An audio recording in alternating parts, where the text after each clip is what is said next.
no siente nada de matar a alguien así como así. Digo, ¿no le da miedo irse al infierno?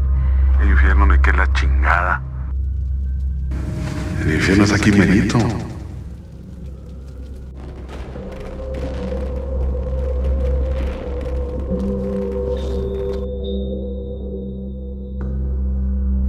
Esta es una fecha que quedará marcada con sangre en la memoria de México, porque expuso de la forma más cruda esa realidad que el gobierno tanto se esfuerza en esconder. Y hoy quiero hablar de lo que fue la mayor demostración de poder absoluto que el narcotráfico mexicano le pudo haber escupido en la cara al mundo. Pero lo peor de todo es que esto ya tiene un precedente, uno que en su momento se dejó pasar y que ahora nos muestra el resultado de dejar crecer al crimen. Retrocedamos al año 2019, la primera vez que en México se desató un infierno que hoy conocemos como el primer Culiacanazo. Un evento que se da a raíz de la captura de Ovidio Guzmán, el hijo del Chapo Guzmán, uno de los narcos más importantes del país y quien era el líder del cártel de Sinaloa. Hoy en día se encuentra preso en una cárcel de máxima seguridad en Estados Unidos, condenado a una cadena perpetua.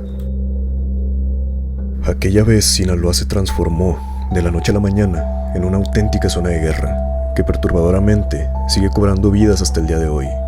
En aquel entonces, muchos de nosotros fuimos tan ilusos que creímos que habíamos visto el punto máximo de la violencia en México, que nada iba a poder superar escenarios como estos.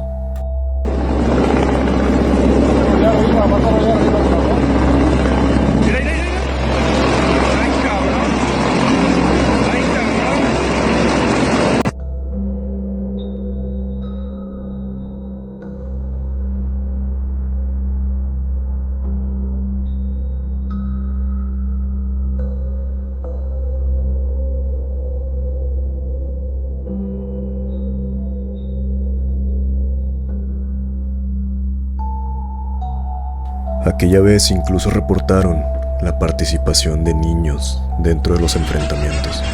¿Esa es la bella? Esa es verga,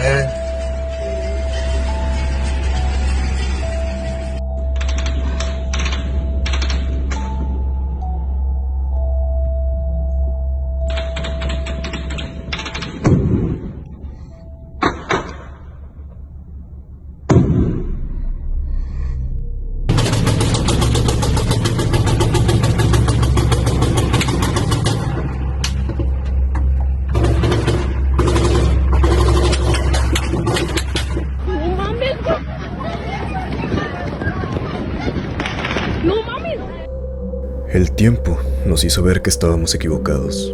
El 22 de febrero de este 2026, el narco elevó todavía más la vara, dejando una cicatriz más profunda y más repulsiva.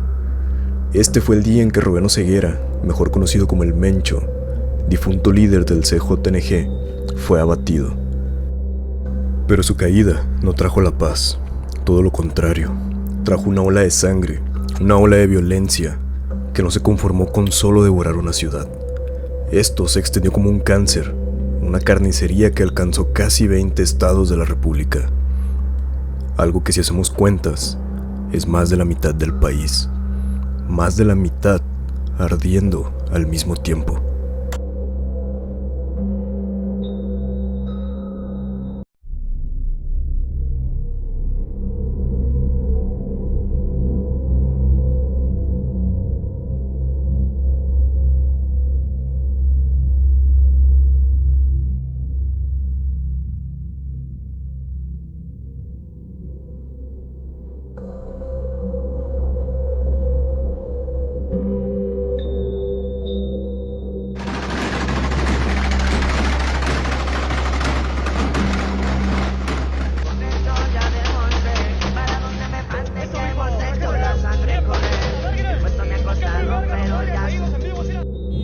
Verga, puras 4 letras, hijos de puta madre, a la verga.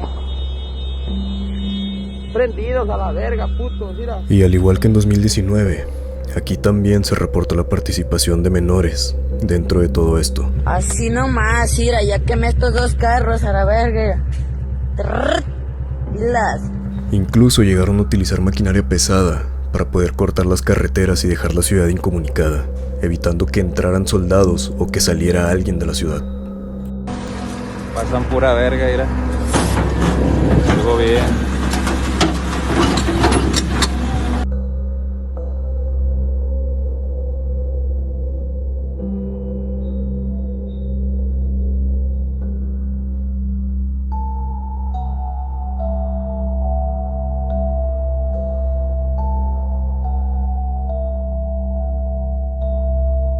También que el día de hoy ya amanecimos sin ningún bloqueo en ninguna de las carreteras y prácticamente se ha restablecido pues toda la actividad.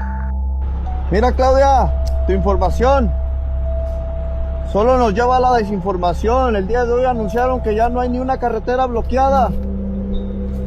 Y esto, la carretera federal número 80, la que todos transitamos y todos conocemos, Autlán a Casimiro Castillo, todavía sigue bloqueada. Hablar de este tema nunca va a ser fácil y puede llegar a producir inseguridad y miedo en cualquier persona que viva en México, sobre todo cuando implica hablar de este grupo y de su líder. Esto nunca va a ser una tarea fácil. Su nombre es prácticamente un tabú, algo que la gente tiene que susurrar incluso en sus hogares.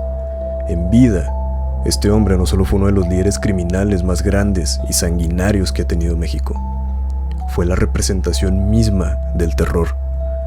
Aquí no existía la libertad de expresión cuando se hablaba de este tema.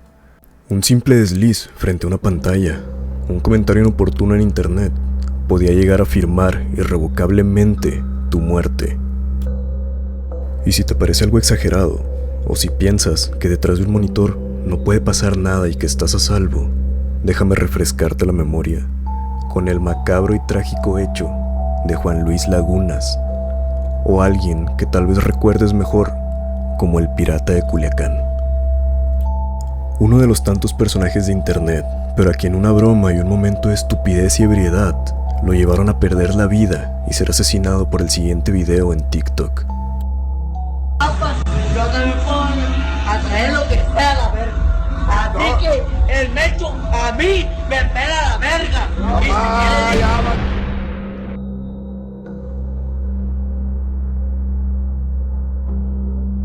La historia del Mencho es bastante extensa y podría merecerse su propio video. Pero aquí lo importante es que se inició en 2008, cuando se fundó un pequeño brazo armado para el entonces conocido como Cártel del Milenio, un cártel que a su vez deriva del Cártel de Guadalajara. El que se sabe es la primera organización de este tipo creada en todo México. Este grupo llevaba por nombre los Matazetas, quienes decían ir en contra del tan famoso cártel de aquellos años, los Zetas, uno de los más sanguinarios que han existido, al menos hasta antes del CJNG. Este grupo se hizo conocido por sus videos de interrogatorios y ejecuciones a personas que pertenecían a esta organización de la última letra, supuestos secuestradores, extorsionadores, sicarios, etc. Todo esto cambió en 2012. Al ya haber caído líderes importantes a lo largo de la guerra contra el narco, se crearon muchos vacíos de poder, algo que fue fragmentando a los cárteles que ya existían, incluido este de los Matazetas. Aquí es donde entra en juego Rubén Oseguera, o el Mencho, quien junto a varios integrantes de este grupo fundan en 2013 lo que hoy conocemos como el CJNG, o el Cártel Jalisco Nueva Generación. Aquí fue donde revelaron su verdadero rostro, ya que aquí se centraron en elevar aún más el nivel de crueldad que ya tenían los antiguos Z. Poco a poco se fueron haciendo famosos, tanto por la crueldad como por haber tomado su lugar como el cártel más sanguinario y cruel que había existido hasta la fecha. Si bien los videos de ejecuciones ya eran algo normal que aquí en el país veíamos en aquellos años, para estas personas fue llevar todo esto a otro nivel, uno que nunca nos íbamos a imaginar. Pasaron de ser simples ejecuciones a verdaderas escenas de películas de terror, videos donde se incluían cosas tales como desmembramientos, desollamientos, canibalismo, disolución de personas vivas en ácido, cosas que no cualquiera podría ver, algo que incluso rivaliza con lo que se llega a mencionar hoy en día dentro de los archivos de Epstein.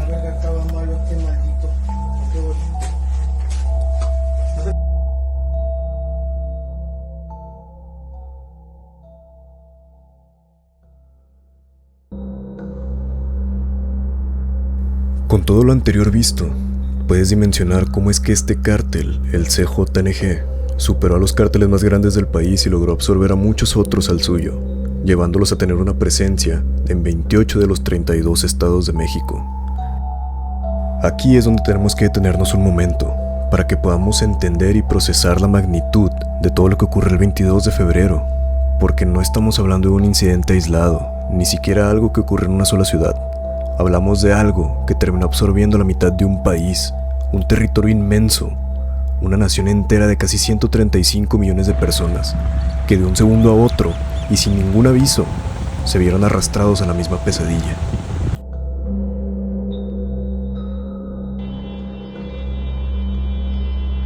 Y aquí me gustaría hacer la siguiente pregunta. ¿En qué maldito momento un país cruza la línea y desciende hacia un abismo para convertirse en algo que casi nadie quiere aceptar? En un narcoestado. Por pura definición, cualquier libro o cualquier académico te va a decir que un narcoestado es un pacto donde el gobierno termina aliándose con el crimen organizado. Funciona algo así como acostarse en la misma cama, o más bien como un parásito que devora al huésped. Comienzan a torcerse las estructuras del gobierno, se modifican las instituciones, se terminan aniquilando o desapareciendo muchas de ellas. Y en su lugar, en esas sillas donde estaba el poder, el crimen organizado termina metiendo a sus peones. Los termina disfrazando de políticos, de gobernantes, de jueces, de hombres y mujeres que debajo de la mesa no son más que sicarios de cuello blanco, simples criminales operando con placa y con fuero. Esta es la mejor manera de mantener el poder. Es un blindaje perfecto desde las más altas cúpulas, lo que les termina permitiendo expandir un imperio de terror con total y absoluta impunidad. Y me imagino que mientras escuchas mis palabras, ya tienes muchos casos en mente y ya empezaste a proyectar imágenes, rostros, tragedias, noticias, muchas noticias actuales de México. Casos de un pasado oscuro y de un presente que te termina helando la sangre. Situaciones que encajan con toda esta descripción, de una manera enfermiza y perfecta. Los precedentes del régimen morenista muestran que siempre protegen a sus más corruptos elementos. En México la justicia no tiene prisa para combatir la corrupción de los servidores públicos, por lo menos en los casos de Adán Augusto López y Hernán Bermúdez Requena. El líder de Morena en el Senado tiene 37 denuncias penales en su contra en la Fiscalía General de la República y hasta hoy la autoridad no se ha atrevido a molestarlo. En un estado normal, hablar de estos temas no nos meterían en cosas como esta. Todos o cualquier persona que tenga una página de Facebook y se sienta experto en el tema de la delincuencia en Tabasco, claros ejemplos de esto es el periodista Jacinto López. Exponen a sus familias y se exponen ellos. Ahora te pido que por favor pongas mucha atención al siguiente clip. El narcotráfico es uno de los mayores, el narcotráfico es uno de los mayores, de los principales empleadores a nivel nacional. Reclutan alrededor de 160,000 a 185,000 personas y en realidad se necesitan 350 personas más a la semana para justamente cubrir las personas que son detenidas o asesinadas. Entonces que siga el crimen organizado porque el gobierno no les puede dar empleos. No pongas palabras en mi boca. Me refiero a que es complejo atender la situación del narcotráfico porque no solo tiene ayuda por parte de los Estados Unidos, sino que también genera empleo que muchos privados, que el Estado tampoco se ha encargado de generar. Y entonces, ¿qué vas a hacer con esas personas a las cuales les prometieron dinero y fama, que igualmente no tienen ningún tipo de esperanza en algún momento porque el sistema ha generado que no tengan esperanza? Y así tal cual, como lo declara la vocera de Morena, el propio gobierno percibe a estos grupos de una manera escalofriante, como si fueran un ingreso económico importante para el país, una máquina de dinero, una que se mantiene viva gracias a que, según varios estudios, los cárteles llegan a reclutar a más de 300 personas por semana, ya sea por voluntad propia o, en el peor de los casos, por reclutamiento forzado. Y para esto ya tenemos un antecedente, y solo basta con recordar el caso del Rancho Izaguirre. Y es que en México, por si ustedes no lo sabían, desaparecen en promedio entre 30 y 40 personas cada maldito día. En algunos de estos casos, arrastran a sus víctimas engañándolas con trabajos fraudulentos en plataformas como Facebook, TikTok o Instagram. Pero lo verdaderamente aterrador, lo que te demuestra que esto ya se salió de cualquier límite humano, es que allá afuera, incluso a la vista de todos, existen anuncios tan cínicos y descarados como estos.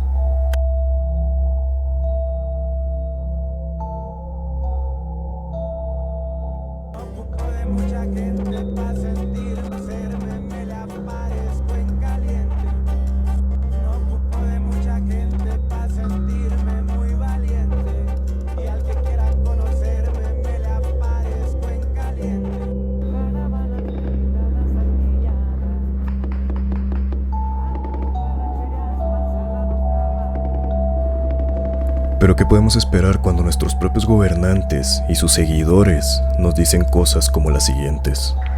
¿Cuántos son realmente vinculados con delincuencia organizada y cuántos son ausencias voluntarias? Porque hay mucha ausencia voluntaria por problemas familiares, pero pues las familias obviamente los reportan como desaparecidos porque no se comunican con ellos. A lo mejor es políticamente incorrecto, pero muchas de esas personas desaparecidas, efectivamente, ellas habían querido desaparecer del entorno familiar, de amigos, de amistades, social que tenían. Hay muchos de estos que también son de esa forma. Les voy a enseñar lo que estaba operando apenas a un par de kilómetros del estadio de las Chivas, que es próxima sede mundialista. Un tema que tiene que ver con delincuencia organizada. Lo que estamos viendo es una casa de seguridad. ¿Qué quiere decir eso? Que es una finca que estaba al servicio de la delincuencia organizada, en donde se cometían diversos delitos. En esta ocasión, privación de la libertad. Ahí llevaron a 5 personas, al menos de lo que se tiene información, 5 que fueron privados de la libertad hace unos días en San Juan de Ocotán, en el municipio de Zapopan. El problema de buscar en un lugar como este en el que nos encontramos, miren, es un tiradero de escombro, un relleno sanitario o algo por el estilo. El asunto es que trajeron tierra de otro lugar y la tiraron en todo esto. Las madres deciden venir porque en un lugar como este es probable que puedan encontrar lo que haya estado enterrado en ese predio en particular. Aquí lo que vieron fue un cinturón. Esto de aquí huele muy feo. Esto es piel. Miren, en esta casa que vemos aquí atrás, encontramos en un cerro así de poblado, en la punta, en la jauja. Allá abajo está la jauja, por allá la ladrillera, es carretera Zapotlanejo, en Tonalá. Aquí están las madres. Cada hallazgo es difícil, porque ellos están buscando a una persona desaparecida y el encontrar les mueve muchos sentimientos. En esta parte de acá les voy a enseñar nada más muy brevemente. Quitaron las escaleras, pero nos llegaba el olor, entonces ahí pueden ver moscas y bueno, ahí está.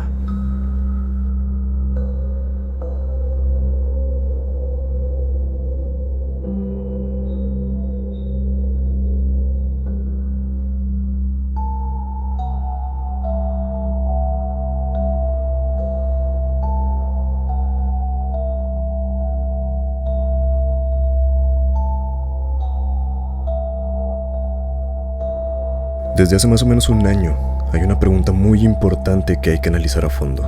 Una que ha estado rondando en la cabeza de millones de personas, y es si de verdad los cárteles mexicanos son o no son grupos terroristas. Y ya te lo adelanto yo, y te lo digo de frente y sin ninguna duda, sí lo son, porque operan, torturan y siembran el pánico con la misma atrocidad y la misma barbarie que los peores grupos extremistas que hay alrededor del mundo. Pero aquí es en donde tenemos que hacer una pequeña pausa. Justo aquí es en donde muchas veces la realidad supera la ficción, al menos aquí en México, donde las altas esferas del gobierno parecen vivir en otra realidad, en otra dimensión, donde no pueden prestar atención a lo que de verdad está pasando en el país. Incluso la presidenta tuvo el atrevimiento de mencionar lo siguiente. Nosotros no estamos de acuerdo, Nuestra Constitución y nuestras leyes hablan de terrorismo en otro sentido. La delincuencia organizada no puede catalogarse como terrorismo. Terrorismo tiene que ver directamente con acciones que tengan que ver contra el gobierno, dichas y otros esquemas. Hace un momento te adelanté que sí son terroristas, y vamos a contradecir a la presidente. Y para esto hay que ir al artículo 139 del Código Penal Federal, donde es tan clara la definición que menciona el terrorismo de la siguiente manera. Según la definición del Código Penal Federal, se le considera terrorismo a todo acto que utilice explosivos, armas de fuego, sustancias tóxicas, químicas o biológicas, fuego, inundaciones o cualquier otro medio de violencia. Todo esto con el único y macabro fin de atentar contra la vida en general, no solo al gobierno, sembrando la alarma, el temor o el terror absoluto en la población. Esto es algo tan básico y tan elemental que debería de ser algo que la Presidenta de la República tendría que tener grabado a fuego en la mente. Pero como ya es costumbre aquí en México, es un lugar lleno de ineptitud y la realidad es otra. Según su perturbada visión de las cosas, nada de la carnicería que vivimos, todas las personas de a pie, cuenta como terrorismo. Para las altas esferas, esa palabra está reservada única y exclusivamente para quienes los atacan a ellos. En pocas palabras, tu vida y mi vida y la de toda la gente que conoces no vale absolutamente nada comparado con la de ellos. Tú y yo somos un número en una estadística. La guerra contra el narco está fuera de la ley porque, como lo dije o lo he dicho en varias ocasiones, es permiso para matar, sin ningún juicio. Y eso en México nadie o muy poquitos están de acuerdo. Entonces, estos llamados autoritarios, porque son autoritarios, es ir hacia el fascismo. Si hasta este momento tú crees que todo esto es una simple retórica, pues prepárate, porque hay pruebas que fueron obtenidas del último operativo contra el Mencho, en donde se ve que en su momento de poder más grande, literalmente compró pedazos de la estructura del Estado. Mandos policiales, cúpulas militares, políticos, todos fueron parte de su cártel. Y créeme que si nos atrevemos a escarbar aún más profundo dentro de este podrido abismo, vamos a encontrar información aún más oscura, rumores mucho más fuertes, que sugieren que el dinero manchado de sangre de esta organización habría llegado a financiar la mismísima campaña de la presidenta Claudia Sheinbaum.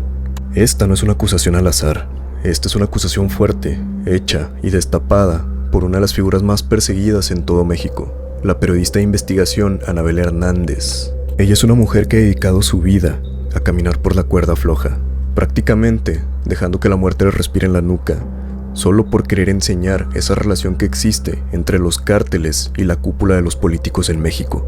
Mucha de esta información ella no la ha podido dar gracias a sus reportajes y a libros como estos. Anabel es también la mente detrás de uno de los podcasts más crudos y reveladores que existen en México, el podcast Narcosistema, un espacio donde ella ha plasmado varias realidades que le han costado incluso la vida a personas, y en donde muestra, con nombres y apellidos, quiénes son los verdaderos dueños de México. Una de las razones por las que no debemos ignorar la información venida de Anabel Hernández es porque ella fue de las primeras reporteras en denunciar a uno de los personajes más mencionados por la actual presidente, el personaje de García Luna. Ella lo denunció desde 2010, cuando todos los medios lo veían como un héroe. Pero deja que ella misma te lo diga, y presta mucha atención a sus palabras. Esto es algo que no deberíamos de dejar que se pierda por ahí. Aquí el narcosistema lo he venido señalando desde hace muchos episodios.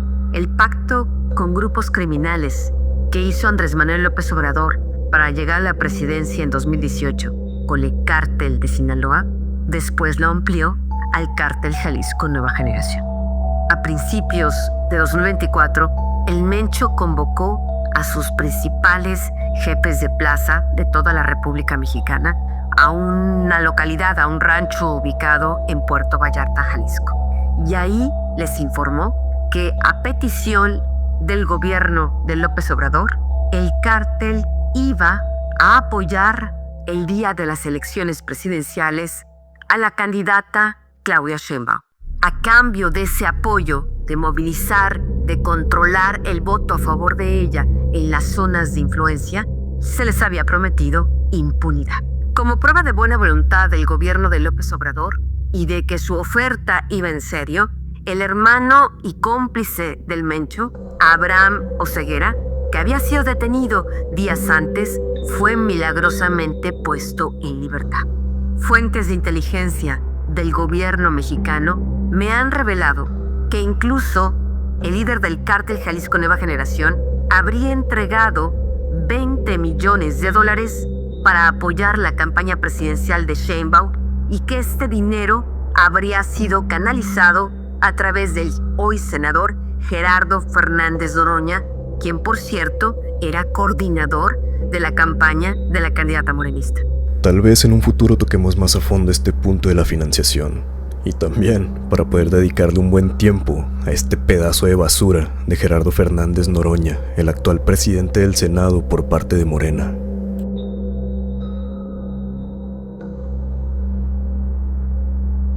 Para cerrar con el punto de si los narcos son o no son un grupo terrorista, me gustaría que vieran algo. Personalmente yo soy alguien que disfruta de los videojuegos, y me gustaría que vieran una pequeña escena considerada como una de las más fuertes dentro de una de mis sagas favoritas, que es Call of Duty. Véanla y díganme si esto es o no es un ataque terrorista. Eso es, Big Ben. Ahí está, cariño. Justo ahí. ¿Cielo, lo estás grabando? Papi, mírate aquí. Papi, mírame. Hoy estás súper despierta. Sara, no te alejes. Pájaros, mira, mami, pájaros. Así es tu hija. Eso lo ha sacado de ti.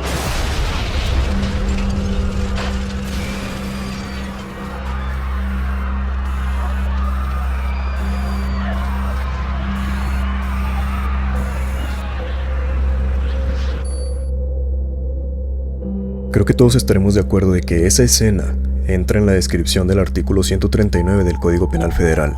Bueno, ahora quiero que vean el siguiente video y me digan qué opinan de eso. Mira, ya se paró, ya se paró. No, ya se pararon.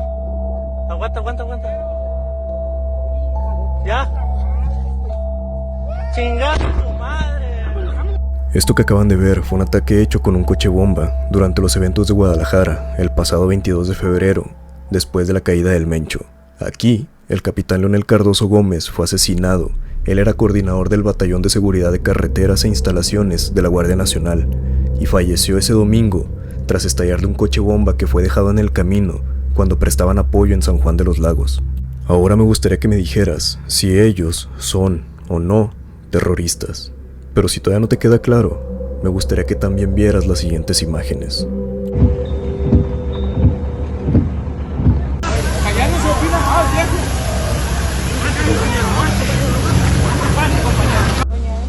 Mira, ahí está uno. Y todas esas camionetas, todos los negocios de ahí alrededor resultaron afectados. Ahí está otra parte de carro, no sé qué sea. Ahí está otra parte, mire. No, él está por su cazón ahí. Estas imágenes que acaban de ver pertenecen a un atentado hecho en Michoacán el año pasado, en diciembre, donde también hubo un ataque con coche bomba, y donde a inicio, versiones oficiales decían que ni siquiera había habido muertos, pero estas imágenes dicen lo contrario.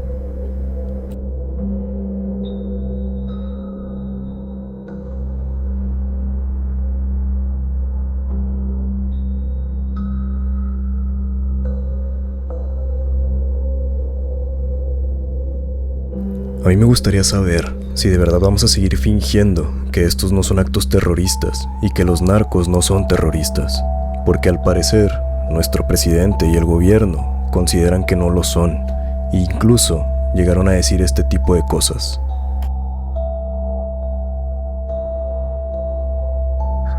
Estos son delitos de tráfico de armas, por eso la carpeta de investigación se inició en FEMDO, en tráfico de armas, acopio de armas.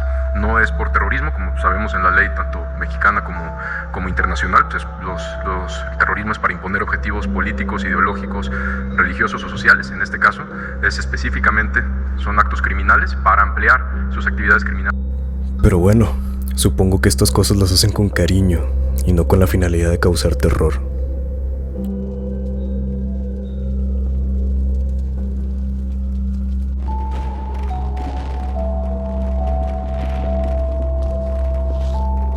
Al día siguiente de esa ola de violencia, cuando se disipó el humo, luego de todos los eventos del 22 de febrero, ocurrió algo que dejó un muy mal sabor de boca en la mayoría de los mexicanos. La familia de Rubén Oseguera exigió mediante sus abogados que se les entregaran los restos del Mencho.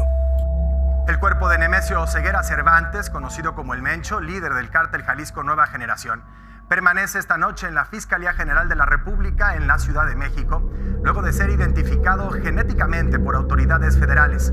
Oseguera murió ayer cuando era trasladado vía aérea al resultar herido en una zona boscosa de Tapalpa, en Jalisco, durante el operativo coordinado por la defensa para su captura. El propio García Harfuch, con esa frialdad burocrática que caracteriza a este gobierno, ya nos había anticipado un día después de toda esta masacre que estaban a la espera de este trámite. Pero si no me crees, escúchalo tú mismo. Ya tomaron la decisión de qué se hará eventualmente con los restos de Oseguera Cervantes. Normalmente los reclaman los familiares y se entregan. Y así fue. El pasado 28 de febrero se consumó este acto. El cuerpo fue entregado a sus familiares para que pudieran velarlo y darle santa sepultura. Piensa la puta ironía de este momento. Saboréala. Le dieron un entierro digno al responsable directo de miles, si no es que decenas de miles, que jamás pudieron despedirse de sus seres amados. Un monstruo que dejó un montón de madres destrozadas, que escarban la tierra con sus manos para poder encontrar los restos de sus hijos. Hablamos de alrededor de 75,000 almas desaparecidas, que solo se le atribuyen a este grupo. Y esas son las cifras oficiales, porque tú y yo sabemos perfectamente que en este país, que ya es una fosa común, son muchísimos más los desaparecidos. Y si creías que este circo se había terminado aquí, pues no. Para el velorio, el cinismo alcanzó niveles estratosféricos. El lugar estaba blindado y custodiado, irónicamente, por el mismo ejército y la Guardia Nacional que habían sido atacados y masacrados días antes.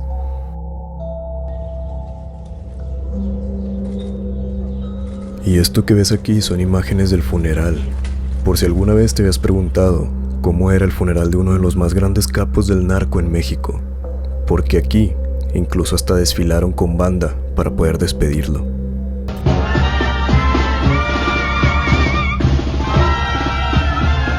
Le caminé recio, más bien. Y si crees que eso es todo, pues te presento su ataúd, un ataúd de oro en el que fue enterrado.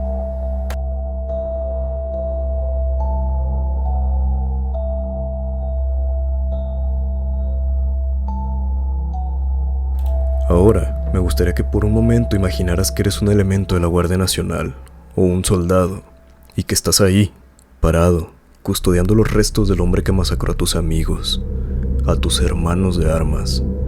El gobierno tuvo incluso el descaro de salir a decir que en este infierno solo cayeron 22 elementos.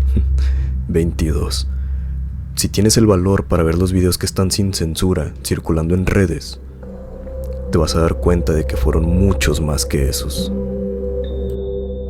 Quienes vivimos aquí en México conocemos cómo se mueven estos teatros. Sabemos cómo se maquilla la muerte, y no hay que ser un genio para entender que una ola de violencia que pudo absorber a medio país no se va a pagar, y mucho menos con solo 22 ataúdes. Yo no te voy a pedir que creas ciegamente en mí, al contrario, verifica las cosas que te dije aquí. Ha habido incluso más creadores de contenido que han alzado la voz y que han dicho que estas cifras de muertos son cifras maquilladas. Incluso se habla de más de 200 muertos durante todo el evento del 22 de febrero. Pero obviamente, esas cosas nunca se van a decir. Y aquí te dejo algunos de los que han salido a decir eso. Yo, Chiludas MX, estuve participando en operaciones de alto impacto que tenían que ver con esta persona. La mayor parte de las operaciones que se realizaron dentro de Fuerzas Especiales cuando yo estuve eran dirigidas hacia estas personas del 4 letras. O sea, esto sí se los voy a decir, las cifras que les están dando de los compañeros y hermandades caídos no son las reales hermandades, es minimizar a los compañeros caídos en cumplimiento de su deber. ¿Por qué? Porque pues están dando cifras mínimas ¿Qué se gana con eso? No se gana nada, simplemente están minimizando el esfuerzo de ellos. Y al minimizar el esfuerzo de ellos están minimizando el sentir de todas sus familias. Entonces no vengan con pendejadas de que van 20 caídos en cumplimiento de su deber. No, hermandades, no, no y no. Y lo sé de muy buena fuente, van arriba de 200 compañeros caídos. Los medios están hablando, o el gobierno está sacando una cifra de 20 y tantos, 25, 26 elementos que perdieron la vida, cuando la realidad es que no. Al menos creo que muchos de ustedes tuvieron acceso a videos, por ahí estuve subiendo videos a Instagram, pero simplemente cuenten cuántas personas hay caídas en ese momento y saquen la cuenta. Creo que en puros videos de lo que tenemos por ahí a la mano son más de 20 personas. Tienen una idea muy superficial porque piensan que todo es como el gobierno lo pinta, como el gobierno no lo cuenta, que todo lo que el gobierno nos dice son las versiones oficiales. Pues desgraciadamente están muy equivocados. Yo en lo personal sí puedo decir que en una ocasión participé en una operación para intentar detener a ese señor y, carnal, traigo estrés postraumático de ese pedo, viejo, por algo voy al psicólogo y tú lo sabes, carnal, porque traigo pedos de muy cabrones en mi cabeza llevado a eso, carnal, y tú mejor que nadie lo sabes. Entonces, en ese operativo, carnal, pues perdimos a más de 40 elementos, güey, de operaciones especiales, o sea, y de la Policía Federal. Antes de terminar, me gustaría simplemente dejar una reflexión, porque la verdad, vivir en México es un concepto bastante complejo. Aquí la verdad es que no todos podemos vivir, muchos tenemos que sobrevivir. Y por eso fue que decidí empezar con esto. Quiero dejar un mensaje claro, uno directo y con pruebas, porque la verdad es que ya estoy harto. Y no solo estoy harto, también estoy asqueado de ver cómo para los de arriba no importamos nada. Que tú y yo somos un puto número dentro de una estadística que a nadie le importa. Y que el gobierno minimiza siempre el infierno que vivimos todos los días. Pero lo peor de esto no es que ellos lo hagan, es que nosotros mismos ya lo hicimos y lo normalizamos. Ya hemos perdido todo rastro de impresión, la sangre, la muerte, el horror, ya es nuestro día a día. Y yo no quiero seguir con ese juego. Yo no quiero perder lo que tengo de humanidad, que algún día ya no me impresione nada, ya no quiero seguir con eso. Yo quiero que este canal se convierta en una voz. No lo quiero centrar en puros temas como este, porque por supervivencia física y mental también quiero respirar. También quiero que esto sirva como un desahogo y que con suerte mi voz pueda aportar un poquito de luz o de verdad para quien me quiera escuchar. Tengo la esperanza de que algún día pueda ver el fin de todo esto, porque esto es algo que tengo viviendo desde que soy un niño. Y desgraciadamente ya estoy acostumbrado a vivir con esto, a vivir rodeado de violencia, de muerte, de temas como estos, de todo lo que tiene que ver con el narco. He visto amigos desaparecer, amigos morir, gente ser asesinada enfrente de mí, y cada vez pierdo más la capacidad de asombro. Cada vez me cuesta más sentir dolor, y yo ya no quiero seguir con eso. Mientras más pasaba el tiempo desde que era un niño hasta ahorita, me fui haciendo más duro cada vez. Y eso no es algo que agradezco, es algo que hasta cierto punto llega a doler. Y la verdad es que tengo la esperanza de que algún día me toque ver que esto se termine. Un día poder salir y tener que dejar de ver por mi hombro, de tener que dejar de voltear hacia atrás, hacia todos lados, pensando en que me tengo que cuidar de toda la gente que está alrededor. Quiero un día poder llevar una vida tranquila porque he soñado con eso desde que soy un niño. Eso es todo lo que quisiera tener. Y espero, un día, México deje de doler. Espero podamos vernos en la próxima. Cuídense mucho, manténganse a salvo y recuerden, nunca asuman nada y siempre cuestionen todas las cosas. Mucha suerte y que Dios los bendiga.